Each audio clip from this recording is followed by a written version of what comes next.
no hay sonido, pero seguro que vais a oír todo bien. A Carlos, que preparará también al lado del micrófono, y al fin no es demasiado importante que me digáis. Hoy nos va a dar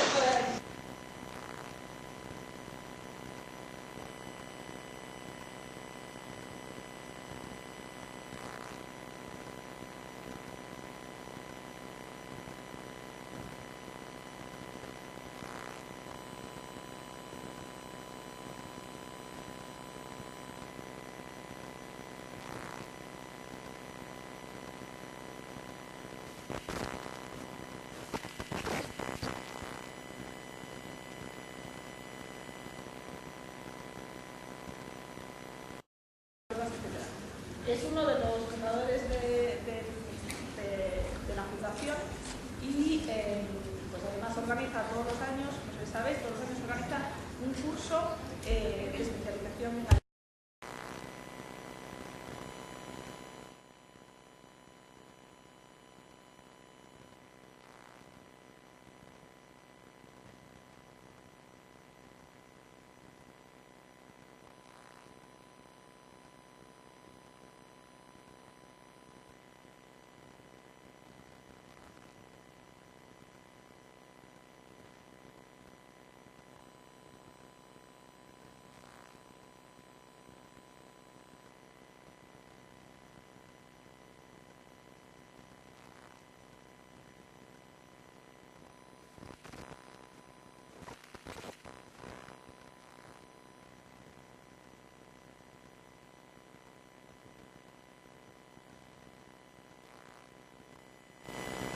Prendió la lucecita y dijo, me va a dar la charla número 4. ¿Qué pasa? El mando del cañón como puntero. Aprieta en el amarillo. Perfecto, genial, venga, muchas gracias. Bueno, no sé si ahí atrás oís bien, para dormir yo creo que estáis estupendamente. Si queréis oír algo más seguramente tendréis que bajar más abajo, ¿no? Bueno, esta es una charla que, como ha dicho María Jesús, se presentó en FEDNA en octubre del año pasado y es lo que os voy a contar hoy con pequeñas modificaciones. Es una charla que tiene su origen pues en una serie de noticias que han aparecido en la prensa, en los periódicos, en los últimos meses y que hacen referencia al papel contaminante de la ganadería en general y de la ganadería de rumiantes en particular, especialmente con respecto a la emisión de gases con efecto invernadero. Entonces, un tema que por un lado pues tiene actualidad, ¿no? Y por otro lado, pues como veis, pues permite el diseño de titulares más o menos vistosos, ¿no?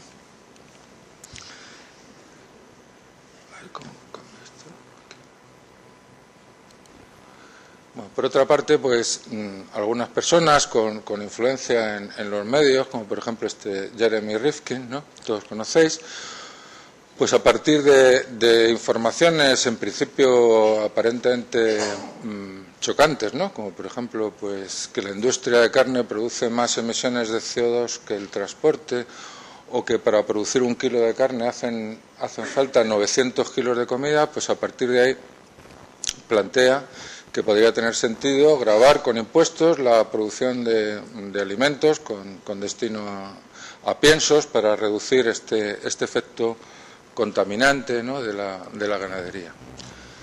Y en este mismo sentido, pues en la prensa también se ha hecho eco de algunas noticias de que en algunos países, por ejemplo en Rusia o en Nueva Zelanda, de la posibilidad, que todavía no se lleva a cabo, de que se establecieran pues también tasas para reducir estas emisiones de gases con efecto invernadero. Y finalmente, pues algunos expertos relevantes, como por ejemplo este doctor Pachauri, que es un alto funcionario de Naciones Unidas, experto en temas de cambio climático, pues de nuevo a partir de datos que en principio pues resultan sorprendentes, como por ejemplo decir que la producción de carne supone casi la quinta parte de las emisiones globales de efecto invernadero a nivel mundial, pues en coherencia con ello pues plantea que un cambio de la dieta humana hacia un menor consumo de carne, hacia una dieta más vegetariana, pues podría o supondría un descenso significativo de estas emisiones, ¿no? Entonces, un poco en este contexto, los objetivos de este trabajo pues han sido, en primer lugar, pues a partir de la información disponible, publicada en la literatura, pues tratar de establecer, de cuantificar cuánto supone los rumiantes en este conjunto de emisiones de gases de este tipo, ¿no? En segundo lugar, pues también a partir de una revisión bibliográfica, pues ver si estas emisiones tienen una variabilidad y si la tienen, de qué factores dependen, y a partir de ahí pues tratar de diseñar estrategias tendentes a la reducción de estas emisiones. Y finalmente, para el caso español, pues tratar de definir cuánto suponen esas emisiones en diferentes sistemas de producción, de manera que pues igualmente tratar de elaborar hipótesis en el sentido de que cambios en esos sistemas podrían traducirse en cambios en esas emisiones y valorar ese efecto, ¿no?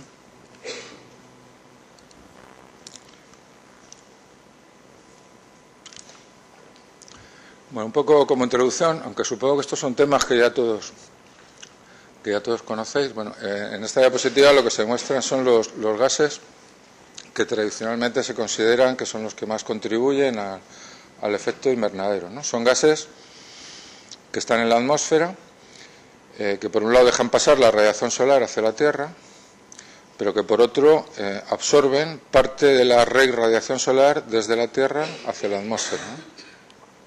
Entonces el aire se calienta y eso, pues por un lado tiene efectos positivos, es decir, que la existencia de estos gases se relaciona con la vida en la Tierra tal como la conocemos, ¿no? Porque se estima que si no existieran, la temperatura de la Tierra, la temperatura media, en lugar de los 15 grados actuales positivos, estaría en 18 grados bajo cero. Sin embargo, por otra parte, pues como todos sabéis, pues de unos años, estos años anteriores, en los 100, 150 años anteriores, pues ha habido un desarrollo muy importante de la actividad industrial, del transporte por medios mecánicos, ha habido un incremento muy importante de la población humana y todo ello se ha traducido en un incremento muy importante de esas emisiones, ¿no? Y por lo tanto en un incremento de la temperatura del aire y por lo tanto pues una alarma, ¿no?, de las consecuencias que tendría el hecho de que la tendencia hacia el incremento de las emisiones de todos estos gases pues se mantuviese, ¿no?, en los años próximos, ¿no? Y a partir de ahí pues surge el interés de medir cuánto valen estas emisiones y de los procedimientos para tratar de reducirlas compatibles con la actividad humana. Para evaluar estas emisiones hay que tener en cuenta una serie de cuestiones importantes, ¿no? La primera es que, como veis en esa diapositiva, no todos los gases tienen la misma eficacia de captación de esa reirradiación de energía desde la Tierra hacia la atmósfera, ¿no? Esa eficacia es la que mide esta última columna, ¿no?, el poder de recalentamiento global. De manera que el dióxido de carbono pues es el gas que tiene mayor importancia, el que más contribuye al efecto invernadero, pero eso es porque es el más abundante en la atmósfera, ¿no? Sin embargo, es el que tiene menor eficacia de captación de esta energía. Por otra parte, pues tenemos el metano o el óxido nitroso, los CFCs, que estos son gases que se encuentran en la atmósfera en cantidades muchísimo más pequeñas, pero por tener una capacidad de captación de esta energía pues muy superior, pues el producto de esas dos cosas es todavía una contribución bastante significativa de cada uno de los gases a las emisiones totales, al efecto invernadero total, ¿no?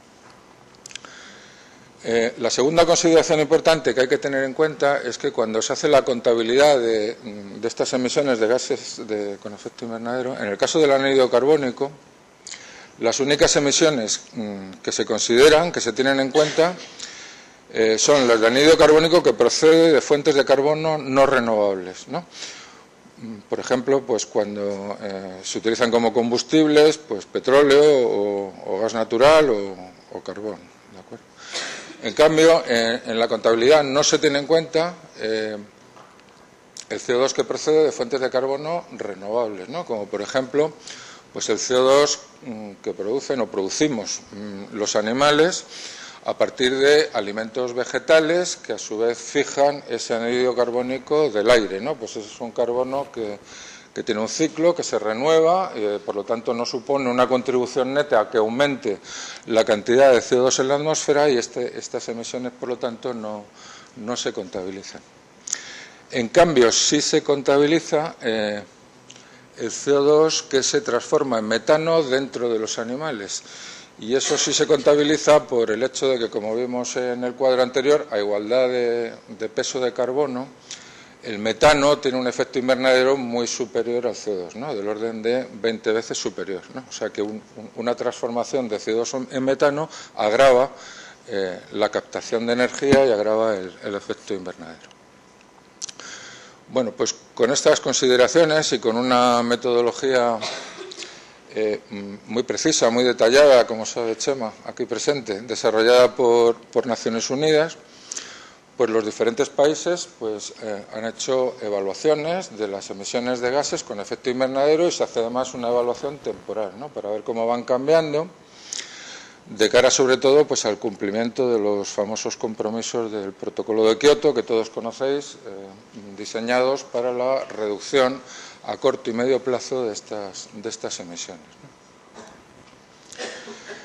Entonces, estas son las últimas cifras que yo conozco en cuanto a valoración de esas emisiones para España, ¿no? Son cifras publicadas por el Ministerio de Medio Ambiente en el año 2007.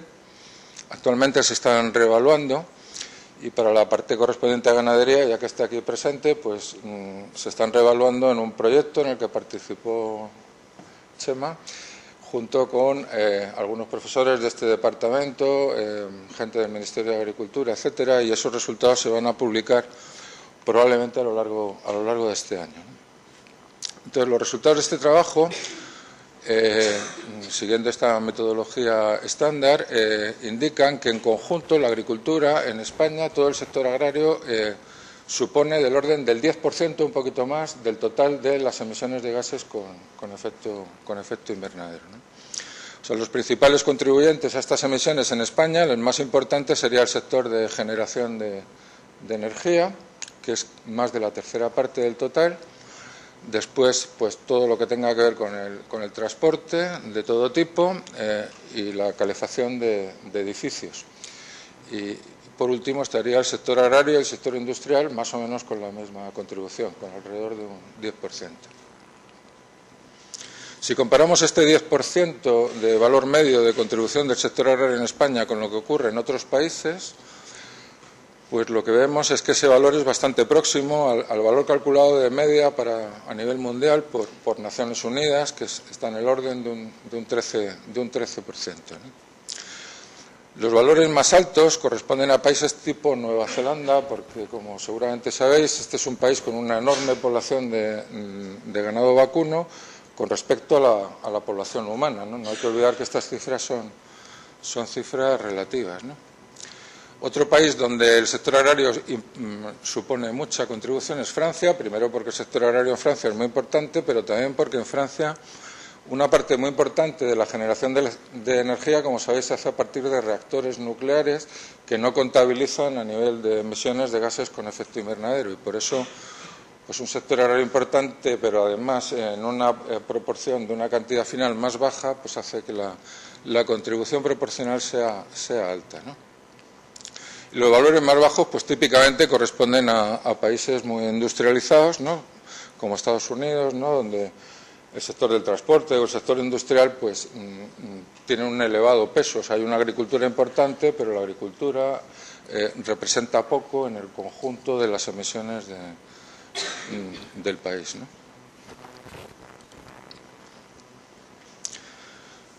En este esquema, que no sé si veréis bien por ahí atrás, lo que se hace es un poco desglosar, en base a las mismas fuentes, el Ministerio de Medio Ambiente y un trabajo realizado en la Universidad Politécnica de Valencia, desglosar esta cifra del 10% de la contribución del sector agrario en España a estas emisiones de gases invernadero en sus principales componentes, ¿no? Entonces, más o menos lo que vemos es que en España este 10% más o menos se reparte a partes iguales entre lo que son emisiones de metano y emisiones de óxido nitroso. Este óxido nitroso, como seguramente sabéis todos, os lo habrán explicado en química una persona que está aquí sentada aquí delante, supongo. Supongo que todos sabéis que aquí en la escuela hay un grupo de investigación en emisiones de óxido nitroso, que es un grupo de referencia a nivel europeo, y están estudiando estas emisiones y también cómo reducirlas, ¿no? Entonces, este es un gas que se forma por la actuación de los microorganismos en el suelo, en procesos de nitrificación y desnitrificación del nitrógeno, y por lo tanto esas emisiones tienen que ver básicamente con la fertilización nitrogenada de las cosechas, ¿no? Fundamentalmente, pues, el abonado químico en España, pero también hay una contribución relevante, no muy importante, un 14% corresponde a fertilización orgánica, o sea, a través del abonado con estiércol, ¿no?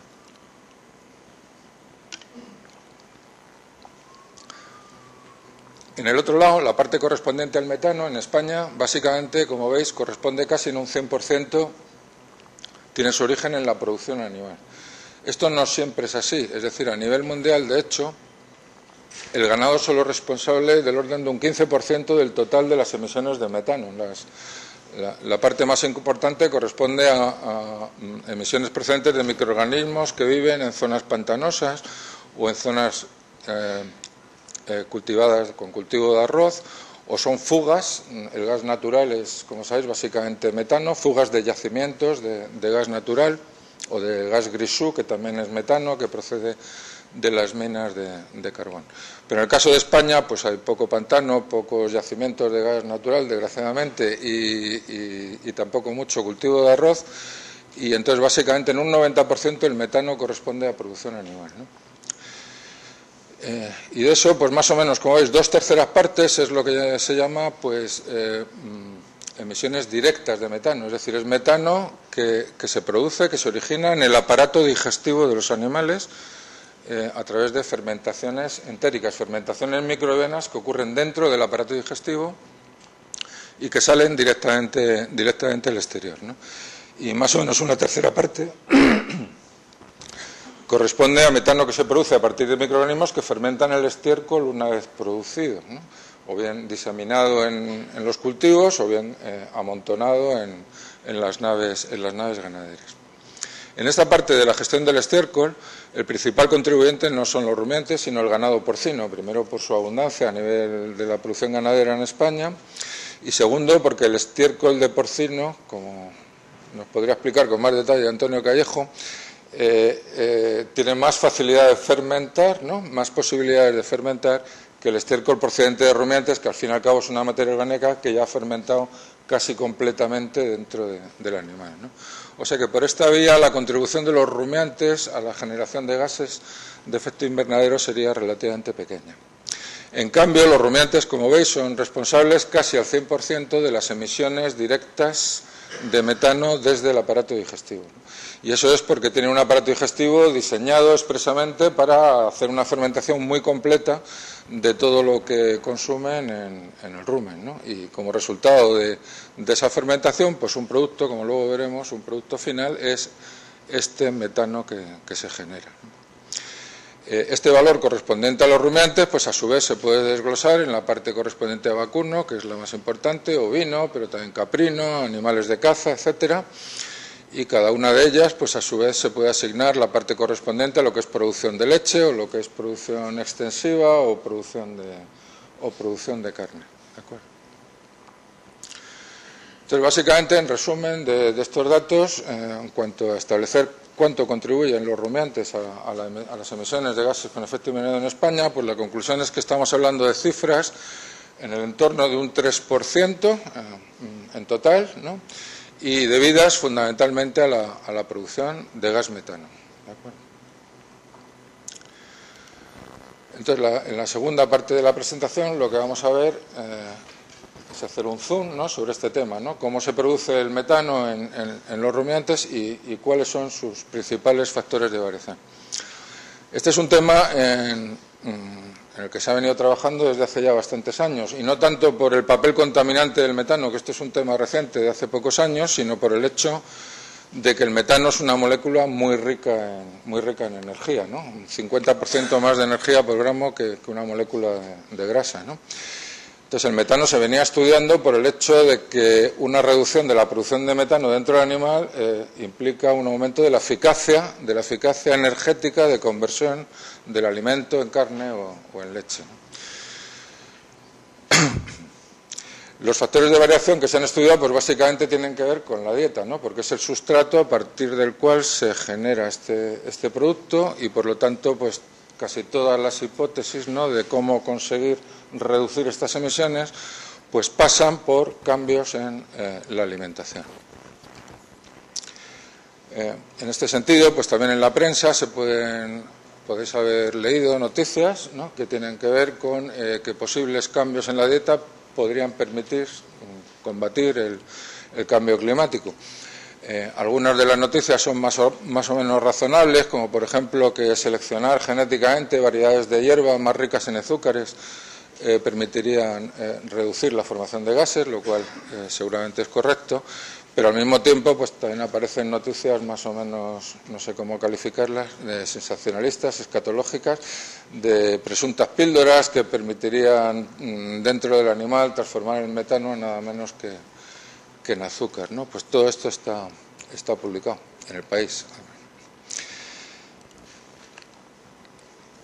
Bueno, entonces con este objetivo de cuantificar los diferentes factores de producción, pues lo que hicimos aquí fue una revisión bibliográfica de trabajos en los que se medían, son trabajos publicados en los 10-15 últimos años, ya con tecnologías más o menos avanzadas para la estimación de estas pérdidas de metano, trabajos en los que se había medido estas pérdidas, y aquí en ordenadas, pues en el eje ordenado lo que se representa es la formación de metano en relación con la cantidad de energía consumida por el animal, ¿no?, la proporción, que como veis es una proporción importante, ¿no?, lo que hablábamos antes. En un rumiante, de media, en una ración típica de rumiantes, un 6% de la energía consumida por el animal se pierde en el medio en forma de metano, ¿no? Entonces, cada uno de los puntos que tenéis aquí corresponde a una ración estudiada por algún autor, ¿no? Y lo que se ha hecho es correlacionar estos valores con características de esas raciones, ¿no? Entonces, en el estudio estadístico correspondiente resulta que la principal variable relacionada con las emisiones de metano pues resultó ser la digestibilidad de la energía de la ración, ¿no?, que supongo que no os estoy hablando en chino, ¿no? Todos han pasado ya por Zootecnia 1, 2 o 3, no sé por cuál, y sabéis de lo que estoy hablando, ¿no? O sea que a la izquierda del gráfico más o menos tenemos forrajes, ¿no?, alimentos con una baja digestibilidad de la energía, y a la derecha tenemos alimentos concentrados, cereales con una alta digestibilidad energética, ¿no?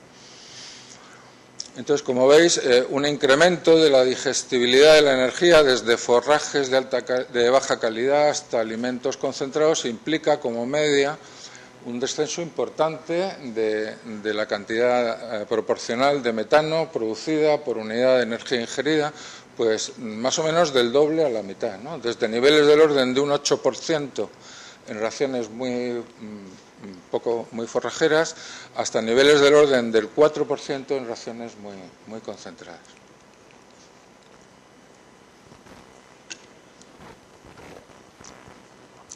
Entonces, la explicación de que exista esta relación entre digestibilidad de la energía de la dieta y producción de metano se encuentra fundamentalmente en el hecho de que el metano se forma en el rumen por unas bacterias que se llaman bacterias metanogénicas, que utilizan como sustrato gas hidrógeno formado en el metabolismo de los microorganismos en el rumen.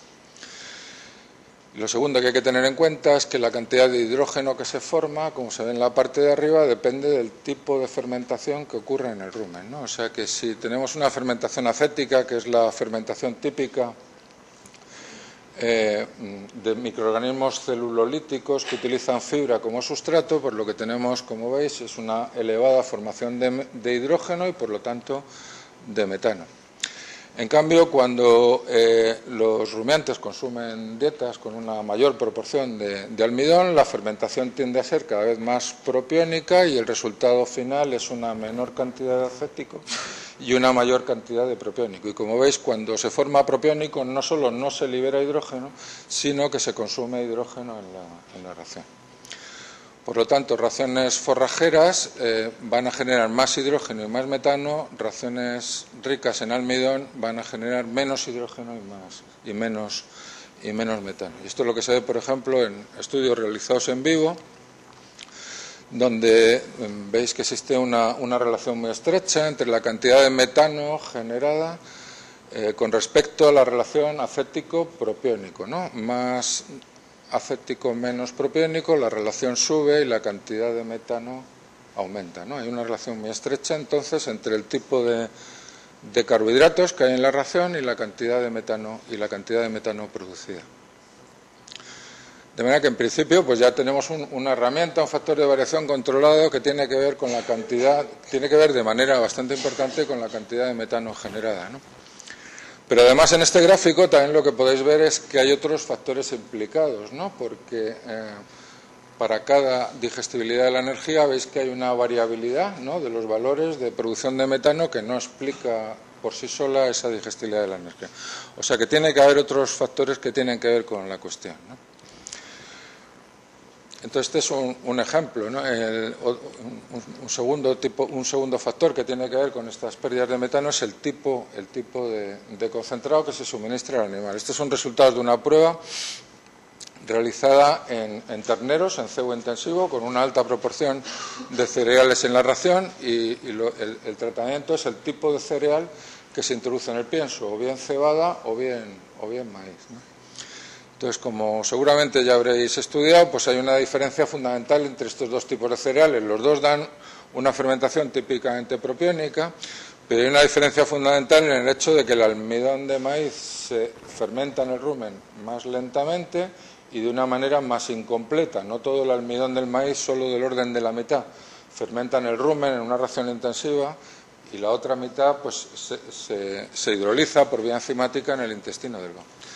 Entonces, la consecuencia es que cuando en la ración se incluyen cereales fácilmente fermentables en el rumen, como puede ser la cebada o el trigo, los valores de los factores de emisión de metano son del orden de un 25% superiores que cuando lo que se incluye en el pienso son cereales lentamente fermentables, como es el caso del maíz o del sorgo, de sus subproductos, de alguno de sus subproductos o almidón de leguminosas, por ejemplo.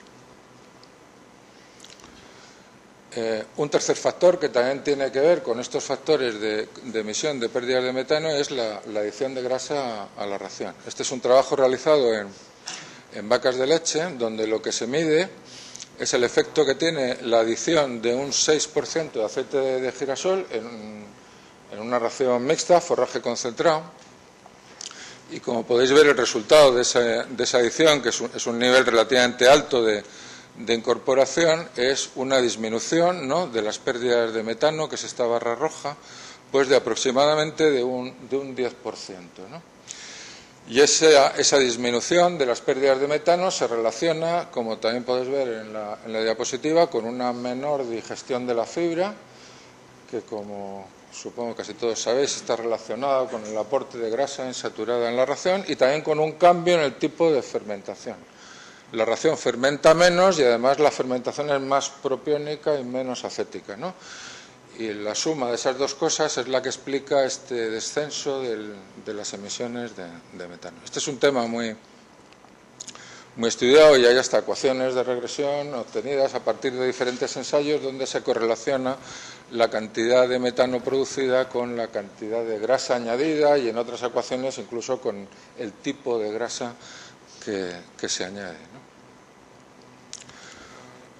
Otro factor que tiene que ver con las pérdidas de metano es el tipo de forraje, el tipo de concentrado, adición de grasa, el tipo de forraje. Se pueden utilizar forrajes más o menos lignificados, ¿no? Por ejemplo, en el cebo de terneros, como luego veremos, típicamente en España el forraje que se añade a la ración es paja, o sea, un forraje de baja calidad poco digestible, muy lignificado. Pero en cambio en vacas de leche, pues típicamente se utiliza pulpa de remolacha o cascarilla de soja, fuentes de fibra más solubles, más digestibles, ¿no? En principio, cuanto peor es el forraje, menos va a fermentar, ¿de acuerdo? Y por lo tanto, un forraje lignificado va a generar menos metano directa e indirectamente en el animal, es decir, va a fermentar menos dentro del aparato digestivo y el residuo, el estiércol, también va a fermentar menos el procedente de una fibra lignificada que el procedente de una fibra soluble, ¿no? Entonces aquí es lo que se ve en este trabajo, ¿no? La cantidad de metano entérico, la cantidad de metano producida directamente en el aparato digestivo disminuye cuando se incluye una fibra lignificada en el pienso, pero también disminuye la cantidad de metano que se genera a partir del estiércol y por lo tanto la cantidad de metano total, considerando los dos efectos, es bastante significativa, ¿no? Bueno, y por último, otra posibilidad de reducir las pérdidas de metano a través de la alimentación es mediante el uso de determinados aditivos, ¿no? En este sentido, pues el aditivo más efectivo desde el punto de vista de la reducción de las pérdidas de metano eran los antibióticos de tipo ionóforo, que en el rango de valores publicados en la literatura pues reducen esta formación de metano entre un 5 y un 25%, ¿no? Estos antibióticos se utilizaban básicamente primero para prevenir el meteorismo, es decir, son antibióticos que actúan sobre una parte de la flora del rumen. Eso permite que se generen menos gases en la fermentación, menos problemas de meteorismo, también menos metano y por lo tanto una mayor eficacia energética de conversión del pienso. O sea que eran productos que se venían utilizando casi de rutina en el cebo intensivo de terneros, pero que en la Unión Europea se han prohibido desde el 1 de enero del año 2006, aunque en otros países todavía se continúan utilizando, ¿no?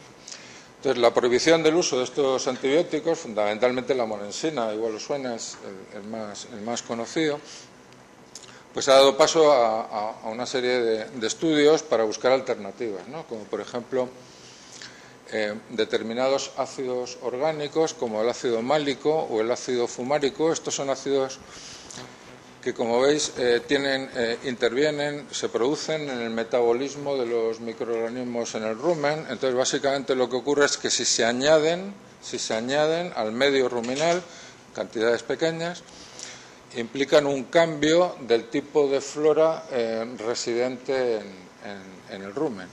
Eso supone unos cambios en el tipo de productos finales que se generan y uno de ellos es que disminuye la relación acéptico-propiónico y como consecuencia también se produce una disminución de la formación de metano.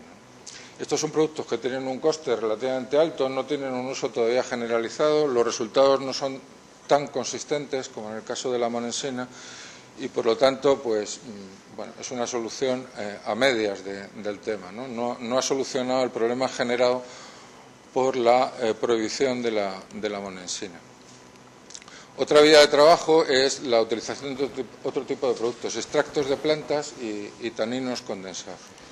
Esto es un ejemplo de resultados obtenidos, por ejemplo, a partir de este producto del extracto de ajo, ¿no? Es un trabajo realizado en la Universidad Autónoma de Barcelona.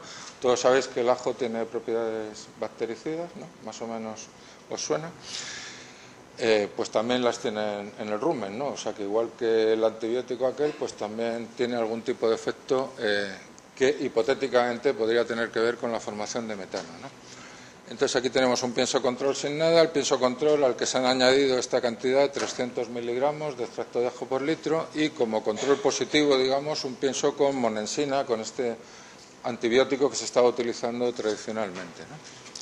Entonces veis que con respecto a la ración control, pues el uso de extracto de ajo implica un descenso de la formación de la proporción de ácido acético, un aumento de la de propiónico y por lo tanto la relación acético-propiónico pues casi disminuye a la mitad, con lo cual la cantidad de metano que se genera automáticamente también disminuye en una cantidad importante. No tanto como en el caso de la monensina, pero se acerca a eso, ¿no?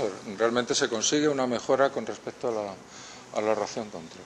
Hay otros extractos que se están estudiando en esta misma universidad con efecto antimetanogénico, como por ejemplo el eugenol, que procede del clavo, el timol, que procede del orégano, o el cinemaldehído, que procede de la canela. El problema de estos extractos es que para que sean muy efectivos hay que usar dosis muy altas, en principio. Y el uso de dosis muy altas plantea problemas de palatabilidad y de rechazo por parte del animal, ¿no? Entonces ahí se está trabajando con la protección de esos productos para que no tengan efectos sobre la palatabilidad y sobre la ingestión, pero al llegar al rumen sigan teniendo un efecto sobre la liberación de metano. De manera que es una línea puntera que además está en la que se está trabajando mucho en España y que tiene bastante potencial de cara al futuro. Este es otro ejemplo. Estos son trabajos realizados en la Universidad de León, donde se ha hecho un screening, una selección de un montón de moléculas naturales procedentes de plantas y en estudios in vitro, o sea, en estudios en serie en el laboratorio, pues se ha medido, ¿no?, el potencial de esas plantas para reducir la formación de metano. Entonces, lo que se hace in vitro es poner bacterias ruminales en un tubo, un alimento que tiene que fermentar y un producto que hipotéticamente puede ayudar a controlar la formación de metano, ¿no?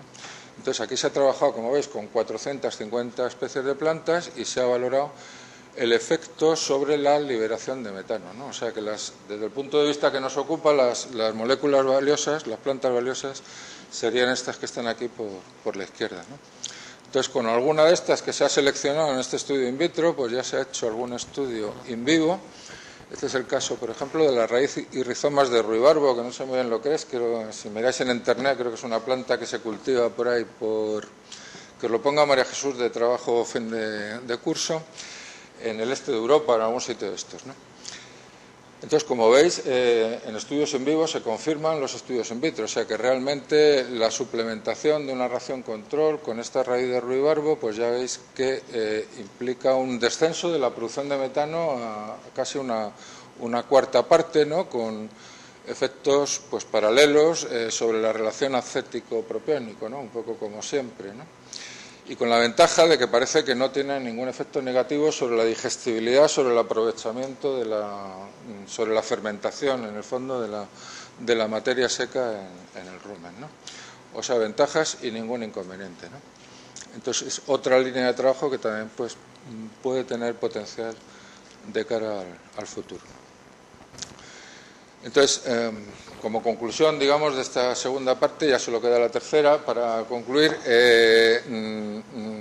bueno, pues decir que efectivamente los cambios en la alimentación pueden permitir reducir de una manera bastante importante, ¿no?, el diseño de estrategias alimenticias, la cantidad de metano liberada por los rumiantes al medio, ¿no?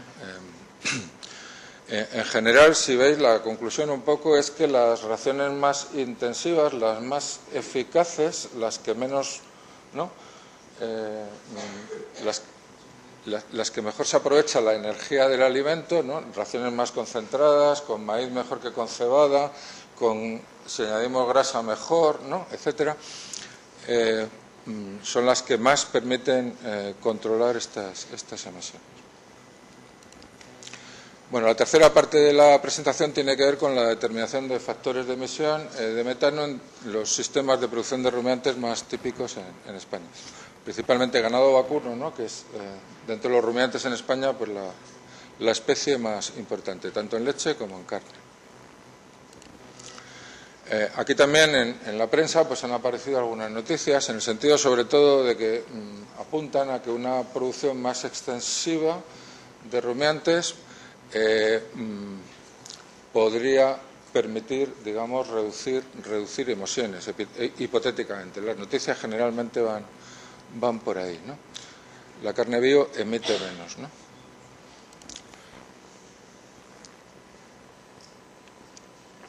Bueno, pues para definir esas emisiones lo que hemos hecho en este trabajo es trabajar sobre tres niveles, en el caso de producción de leche, sobre tres niveles de producción, ¿no? Vacas con una producción baja, semiextensiva, 25 kilos de leche por día, de nivel medio o de nivel alto, ¿no? 45 kilos por día. Y para cada una de esas situaciones, a partir de información estándar publicada en la literatura, pues definir unas raciones. Lógicamente, las vacas que producen más leche, 45, tendrán que tener unas raciones más concentradas, con más almidón, ¿no?, que las raciones que producen 25. Bueno, pues eso se ha valorado.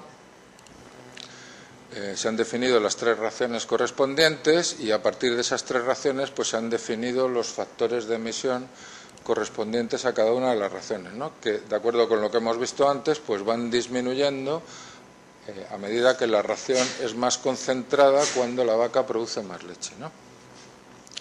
En el siguiente paso lo que se ha tenido en cuenta es que, bueno, las vacas que producen más leche emiten menos por unidad de energía consumida, pero lógicamente consumen más, ¿no? Consumen más kilos de materia seca, más kilos de ración por día, ¿no? Entonces, el producto de las dos cosas es que la cantidad de metano generada a megacalorías por día, pues ahora pasa de disminuir, pasa a aumentar, ¿no? Aumentar en esta proporción, ¿no? Esto es megacalorías producidas de metano por vaca y día. Pero todavía queda un paso por dar, porque claro, resulta que las vacas del tercer grupo producen casi el doble de leche que las del primer grupo. O sea que esta cantidad de metano generada por vaca y día, si la relacionamos con la cantidad de leche producida, resulta que en la última columna el metano producido por kilo de leche ahora va otra vez disminuyendo, ¿no? Más del primer nivel al segundo que del segundo al tercero, pero hay una disminución continua. O sea que en principio la conclusión de este estudio es que un incremento de la producción de leche en las condiciones de raciones españolas de producción, que es para el que está calculado, supondría un descenso apreciable del orden de un 30% entre extremos en la cantidad de emisiones de metano por cada kilo de leche producida, que es un poco en principio la referencia más lógica, ¿no? Esto coincide más o menos con trabajos publicados realizados con animales experimentales, ¿no? Este es un estudio francés donde también se observa pues el impacto que tiene un incremento de la producción de leche de las vacas, 3.500 a 7.000 kilos por lactación, lo que supone en términos de emisiones de metano en litros por día, que lógicamente van aumentando, y lo que supone en términos de emisiones por kilo de leche producido, que aquí también van disminuyendo y también disminuyen más al principio que al final, ¿no? Al final los cambios ya son más suaves, ¿no? Ya tiende a una asíntota. Y lo mismo ocurre en este trabajo. Es un trabajo australiano, determinaciones en vivo, en vacas en pastoreo, donde de nuevo incremento de la producción de leche, sobre todo de sistemas muy extensivos a sistemas semiintensivos, implica una disminución muy notable de las emisiones de metano por kilo de leche producida. Lo mismo se puede calcular para el caso del cebo de terneros. Aquí lo que se han comparado son 3 sistemas. El sistema de arriba es el sistema que más se está utilizando ahora mismo en España, o sea, un sistema de cebo muy intensivo, basado en, como veis, materia seca concentrada, básicamente es cereal y un poco de soja, y se pone un poquito de paja como forraje para evitar trastornos digestivos, básicamente, ¿no? Entonces, este sistema se compara pues con un sistema más extensivo, que es a base de silo de maíz. O sea, que la base de este sistema es la materia seca de forraje, un silo de maíz que es un forraje de alta calidad, combinado con una pequeña cantidad de grano, ¿no?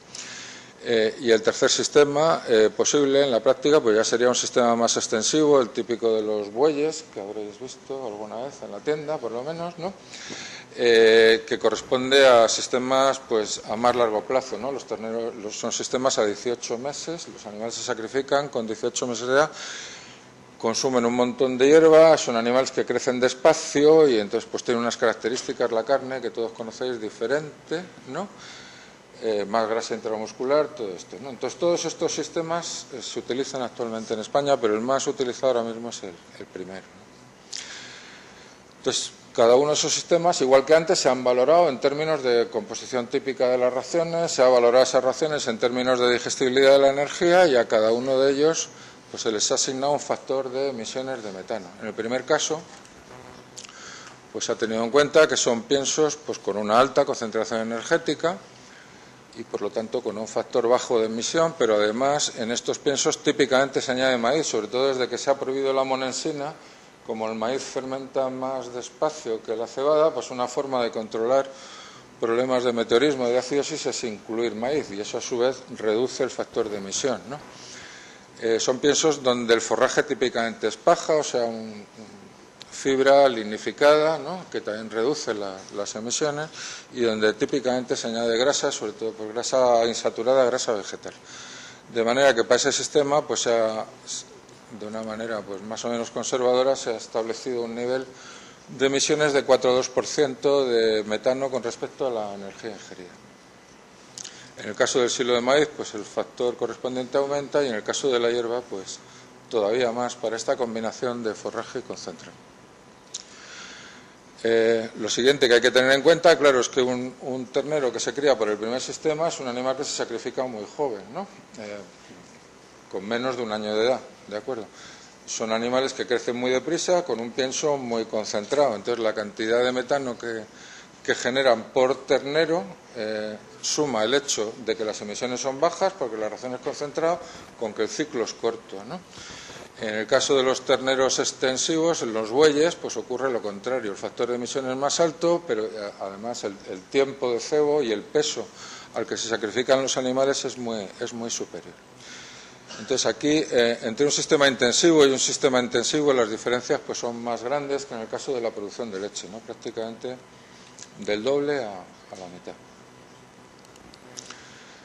Entonces, pues como conclusiones generales del trabajo, las respuestas a las preguntas que formulé un poco al principio, pues parece que las contribuciones directas de los rumiantes a las emisiones de gases con efecto invernadero en España pues estarían en torno al 3% del total, o sea, una cifra bastante alejada de estas que aparecían citadas en la prensa al principio de la presentación.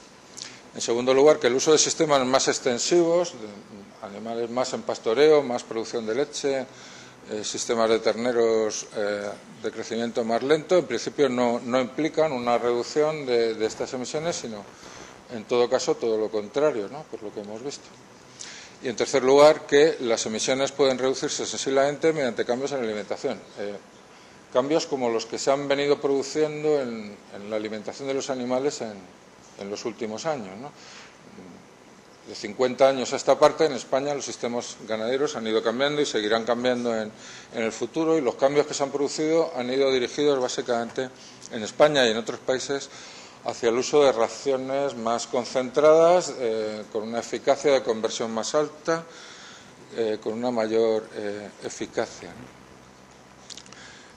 Y en ese sentido, estos datos son datos del gobierno americano, del Departamento de Comercio de los Estados Unidos. Esta es la página web donde se pueden consultar. Aquí hay, no sé si hay wifi. No, lo que me llama la atención es que, así como las emisiones de dióxido de carbono o las de óxido de nitroso han continuado aumentando con una tendencia prácticamente lineal en los últimos 30 años más o menos, en cambio las emisiones de metano parecen haber cambiado de tendencia, ¿no? Una cosa que tenéis que tener en cuenta es que de todos estos gases con efecto invernadero, el metano es el que tiene la vida más corta, es decir, los CFCs están prohibidos, de hecho, desde hace años su utilización, pero siguen estando en la atmósfera porque tienen una vida, que tú sabrás de cuánto es, de un montón de años. Entonces, el metano es el que tiene menos vida en la atmósfera. No sé exactamente cuándo, pero son 20, 30 años de ese orden, ¿no? No son cifras enormes. Entonces, los cambios en los sistemas se van a reflejar más rápidamente en la concentración de metano en la atmósfera que en el caso de otros gases. Y esta tendencia que se parece apreciar pues podría tener que ver con estos cambios de los sistemas de producción de rumiantes que se han producido en los últimos años. Y nada más. No lo ha dicho María Jesús, hay un texto que corresponde a la charla que presentó Ferna, que está a vuestra disposición, no sé muy bien dónde, que más o menos se corresponde con el texto, con las diapositivas y con los gráficos Nada, muchas gracias por su atención y por no haberos dormido, que no está escuchando.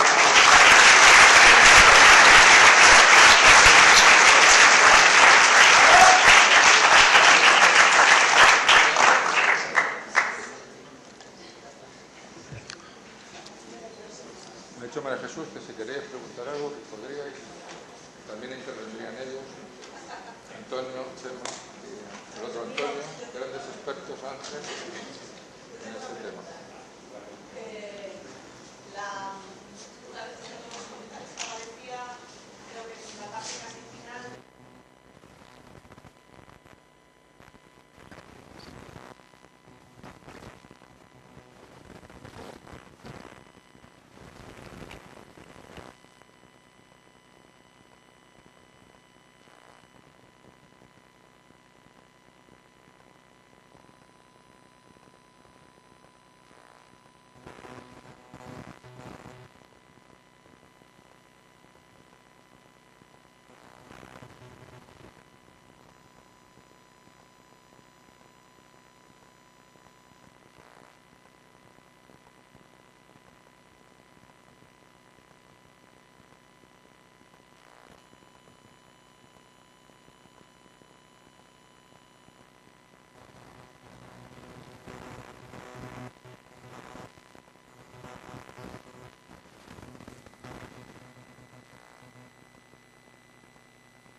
Independientemente de que, como has comentado, la contribución de la ganadería a la emisión de gases convencionales ha del 3%,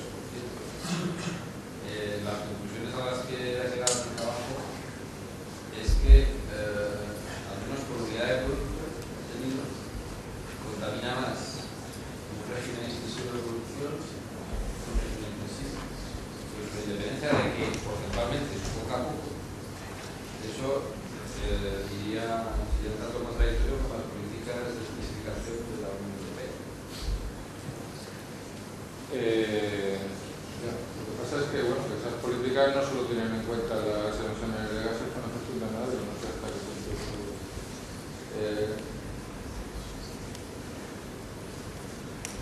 En principio, la política comunitaria más clara es aquella menos la impresión y la internalización de la producción, y seguramente que la carne estándar no se produzca aquí, sino en Brasil, donde se ve que la contaminación no es la misma, o por lo menos no contabiliza efectos europeos, y aquí pues producir cosas de más calidad, y eso un poco parece la tendencia que hay. Pero yo creo que eso es un tema claro. O sea, yo no creo que ahí la prioridad que definen esas políticas sean las emisiones de este tipo de gases.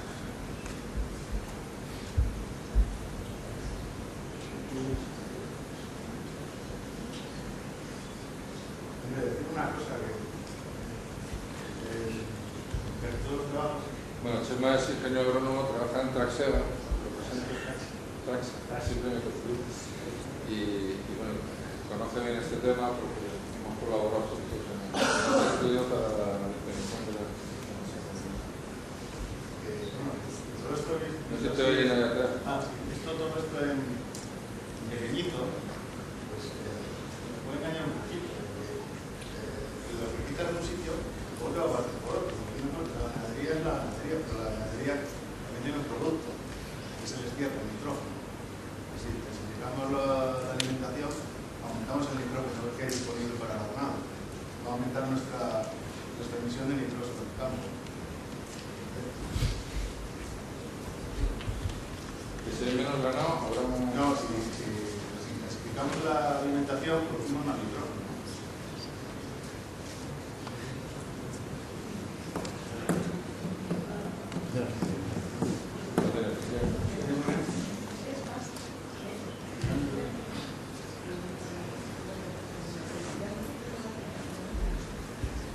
las emisiones subieran más por kilo y menos por metro. Ese tipo de cambios sí tendrían que ver con las emisiones de óxido nitroso, pero por el hecho de concentrar la región no veo. De hecho, ahora menos estiércol por lógica, ¿no? En una reacción intensiva que en una reacción intensiva bastante menos materia seca, nitrógeno, pues si son productos, pues la proteína de los cereales, pues lo aprovechan los diferentes.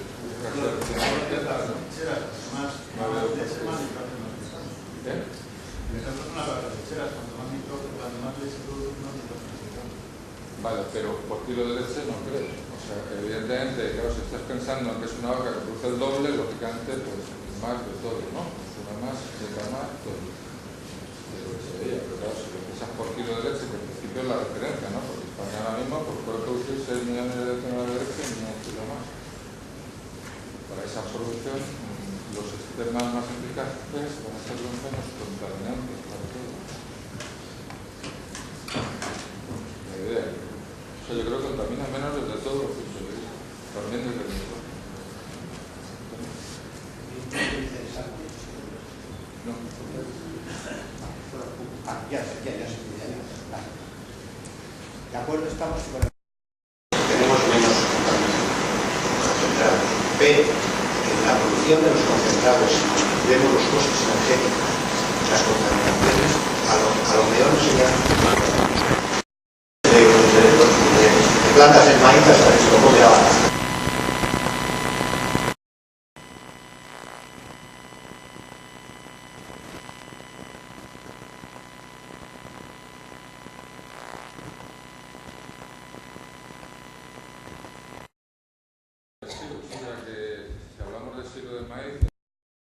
Estamos hablando de forraje cultivado, ¿no? O sea, una vaca de leche no la sueltas por ahí por el monte y vuelve al cabo de 2 días y la ordeña. O sea, están consumiendo hierba que se abona mucho nitrógeno, ¿no?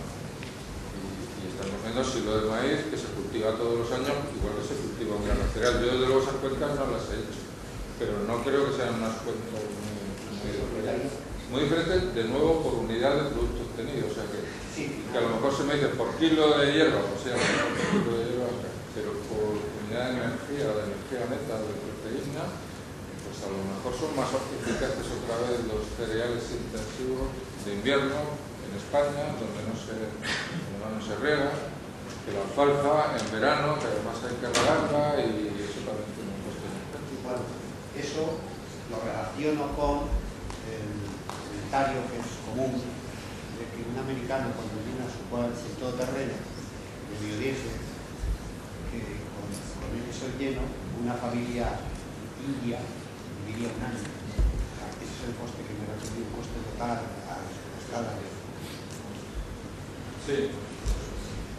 Evidentemente que bueno, todas estas cosas han cambiado y seguirán cambiando y van cambiando en función de las restricciones, ¿no? Si se hubiera mantenido la situación que hubo el año pasado, 2 o 3 años más, todos los sistemas de producción, con el petróleo a 150 euros, el trigo a 30 céntimos por kilo, etcétera, eso se mantiene 3 años y todos los sistemas cambian, pero seguro, vamos. Bueno, pues en el fondo lo que hay son adaptaciones a diferentes situaciones. En relación con lo que ha dicho, hay una noticia curiosa, no sé si lo leísteis en la prensa, me parece en el país hace una semana, que un poco demostrando lo novedoso que es un poco de este tema, ¿no? Porque ahora de repente parece que ha aparecido una nueva fuente de gas de efecto invernadero que es el hollín. El hollín que se genera, salió en el suplemento este del New York Times que aparece en el país, no sé los pueblos. Y entonces aparecía que ese hollín producido en hornos de países del tercer mundo, típico horno de la casa, pues las cenizas que van al aire, que son partículas negras, entonces que eso absorbe una barbaridad de calor, pues estimaban que ese hollín era el 18% del total mundial de emisiones con gases con efecto invernadero. O sea que cambia completamente todo lo que se pensaba, por eso dije en su momento... Esto es lo que se considera tradicionalmente gases con efecto invernadero, por si alguno había leído la noticia, porque eso es algo que también va a cambiar. Entonces, no te creas, a lo mejor resulta que los americanos acaban siendo contaminantes que los indios, ¿no? O sea que no creo, pero pero que este es un tema que todavía está en ebullición, que todavía no es un tema suficientemente conocido como para decir, para sacar conclusiones tan sí. De desconocimiento de lo que es la alimentación animal.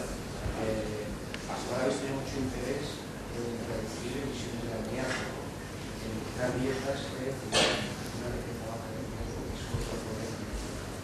Esto es un problema que se está intentando hablar. ¿Hay alguna interacción, alguna señal, algún marcador entre un tipo de estrategia y la otra de cara a la alimentación animal? Es decir, bajar proteínas que hacen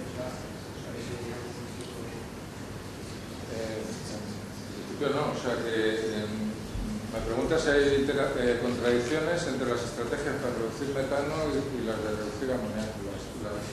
Las emisiones de amoníaco básicamente son en animales monogástricos, ¿no? Que son los más abundantes, ¿no? Las aves y los cerdos, y los que en sus excretas pues, tienen una mayor concentración de nitrógeno fácilmente transformable en amoníaco. Entonces, las políticas por ese lado no tienen... Aquí, si te fijas, es básicamente trabajar con los carbohidratos de la ración, ¿no? La proporción de almidón, azúcar, el tipo de fibra, ¿no? El tipo de almidón, casi todo la grasa. No me ha quedado muy claro, pero ¿qué crees que contamina, que tiene más efecto invernadero a nivel de la ganadería española? ¿El óxido nitroso o el metano? Porque creo que tus comparaciones eran a nivel de gases producidos, no de efecto invernadero. No, eso está calculado en toneladas de CO2 equivalente. Ajá. Vale, que probablemente no estaría puesto en el título. Eso que dices, el hecho de que el óxido nitroso tenga un efecto... No. Esto se calcula en toneladas de CO2 equivalente. O sea, que eso ya es exactamente. O sea, que básicamente es lo mismo lo uno que lo otro. 50-50. Ya con la corrección.